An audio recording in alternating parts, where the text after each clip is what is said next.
जब मैं कहता हूं कि इस देश में गरीब होना भी एक बहुत बड़ा अपराध है, तो उसके पीछे एक नहीं अनेक कारण होते हैं।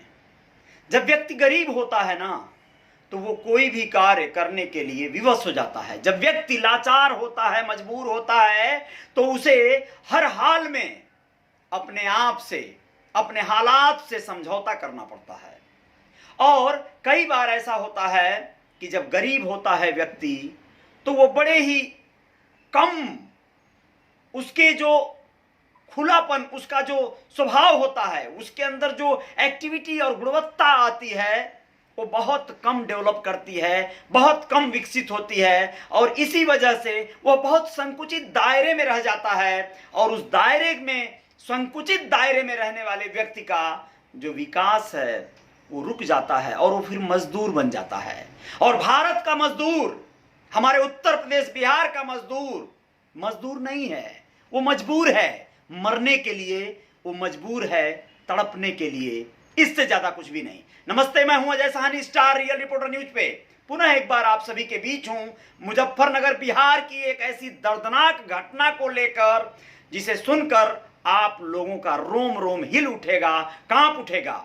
एक भीषण, सुबह सुबह एक भीषण भयावह विस्फोट होता है, जिसकी गूंज अगल बगल के 5 किलोमीटर के परिक्षेत्र में सुनाई देती है। सोच कर देखिए कैसा हुआ होगा वो धमाका, जो उस धमाके के जद में आए होंगे, जो उस धमाके के द्वारा क्षतिग्रस्त हुए होंगे, जो मौत के मुंह में समाये होंगे, उनको क्या लगा होगा उस धमाके से। खैर, उन्हें सोचने का, विचारने का मौका ही नहीं मिला होगा, क्योंकि किसी का हाथ मिला है तो किसी का पैर, शरीर तो पूरी तरह से उड़ गई है, खत्म हो गई है, पिघल गई है। जी हाँ, आप लोगों को मुजफ्फरनगर बिहार से ये घटना बता रहा हूं दोस्तों।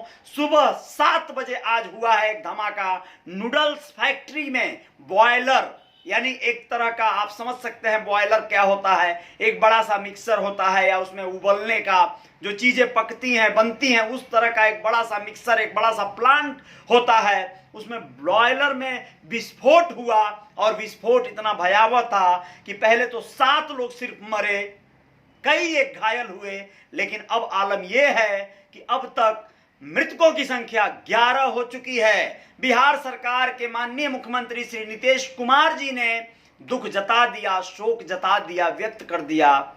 जांच किया जा रहा है कि कहां लापरवाही हो गई, कहां चूक हो गई, लेकिन जो जिंदगियां खत्म हो गई उनके बारे में क्या कहेंगे। अगल बगल कुछ फैक्ट्रियां थी आटा और अन्य चूड़ा बनाने वाली, उनके अंदर भी क्षति हुई है। इतना भयावह था विस्फोट, उनमें भी कुछ लोग घायल हुए हैं। पूरी खबर जान लीजिए, आप लोगों को बताना चाहेंगे।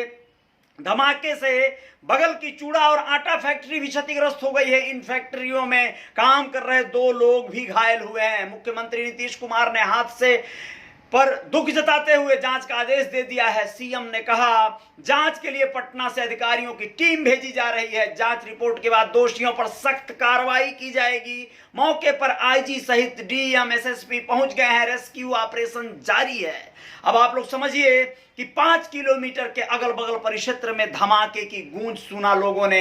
धमाके की आवाज करीब 5 किलोमीटर तक सुनाई दी। नूडल्स फैक्ट्री पूरी तरह ध्वस्त हो गई है। फिलहाल मौके पर 5 फायर ब्रिगेड और दमकल की गाड़ियां पहुंच गई हैं, और बेला थाना और मीठनपुरा थाना की पुलिस भी घटना स्थल पर दस्तक दे दी थी, और तभी से जमी हुई है। आप लोगों को बताएं कि पूरा का पूरा फैक्ट्री ब्लास्ट हो गया है एक तरह से। आसपास के लोगों ने बताया कि धमाके की वजह से आसपास की धरती भी हिल गई, जैसे लगा कि बिल्कुल कोई भूकंप आ गया, कोई कयामत आ गई, जलजला आ गया। लोगों ने बताया कि हम लोगों ने पहले भूकंप आने का एहसास महसूस किया, ऐसा लगा भूकंप आया है। कुछ लोग तो अपने अपने घरों से बाहर निकलकर भागने लगे। हालांकि बाद में पता चला कि बॉयलर फटने की आवाज से धरती हिली है। सदर अस्पताल पहुंचे जख्मी दीपेश और पंकज ने बताया सुबह सभी अपने काम में जुटे थे, अचानक फैक्ट्री में तेज धमाका हुआ और जमीन हिल गई। साथ ही कुछ समझ पाते इससे पहले ही मशीन नीचे गिरने लगी और कई दोस्त उसमें दब गए, मर गए। और आप लोगों को बताएं कि पूरे फैक्ट्री परिसर में चीख पुकार मच गई। इस हादसे पर सीएम नीतीश कुमार ने दुख जताते हुए मुआवजे का ऐलान तो किया है। यह हादसा दुखद है, उन्होंने कहा। इसमें मारे गए सभी मृतकों के परिजनों को 4-4 लाख रुपए मुआवजा दिया जाएगा। साथ ही घायलों का ठीक ढंग से इलाज कराया जाएगा। शायद अब कोई घायल उसमें बचा ही नहीं होगा, क्योंकि घायलों की जो संख्या थी वो अब मृतकों की संख्या में तब्दील हो गई है।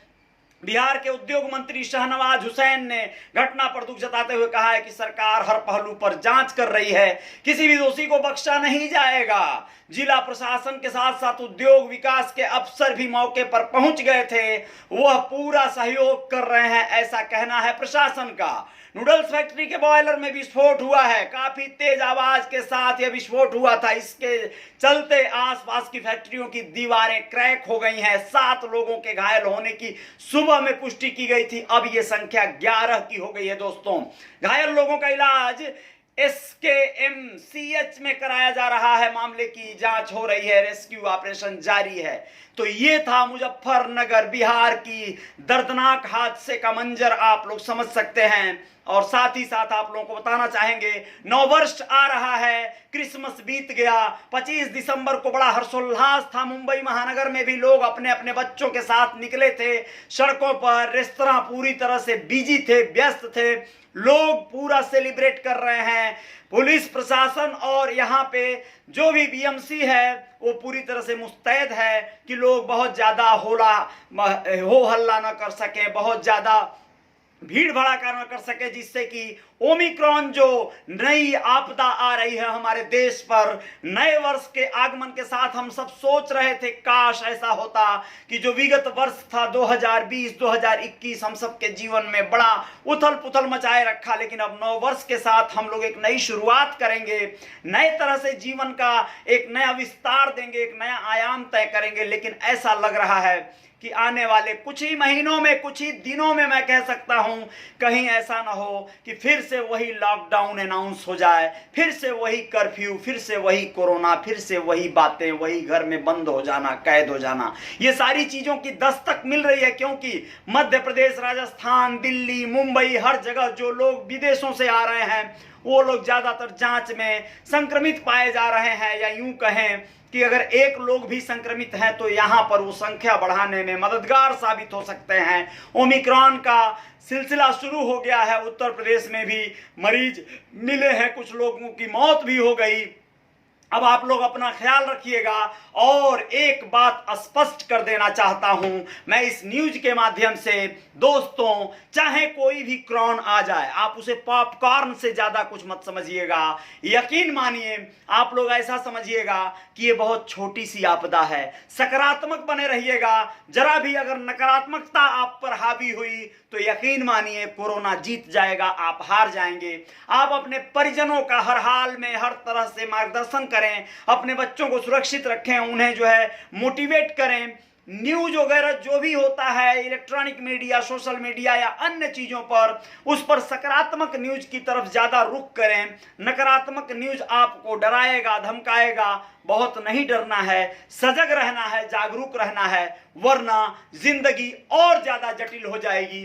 तो मैं आप लोगों से निवेदन करूंगा कि पॉजिटिव बने रहिएगा। आपका कोरोना कुछ नहीं बिगाड़ सकता है। आप यही सोचिएगा, आप कोरोना से, महामारी से बहुत ताकतवर हैं, क्योंकि आप मानव हैं और मानव महामारी से हमेशा ताकतवर रहा है और रहेगा।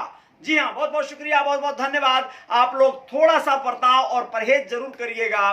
भीड़ भाड़ वाले इलाकों में बहुत ज्यादा रस बढ़ाने की जरूरत नहीं है। काम न हो तो आप लोग अपने ऑफिस, अपने घर और अन्य जगहों पर जो करते हैं, फैक्ट्री, कारखाना, कल कारखाना, जो मजदूर भाई हैं मेरे, वो लोग भी अपना ख्याल रखें। बहुत ज्यादा मतलब थोड़ी सी यानी सजगता बरतना है। जय हिंद, जय भारत। बहुत बहुत शुक्रिया, धन्यवाद आप सभी मित्रों का।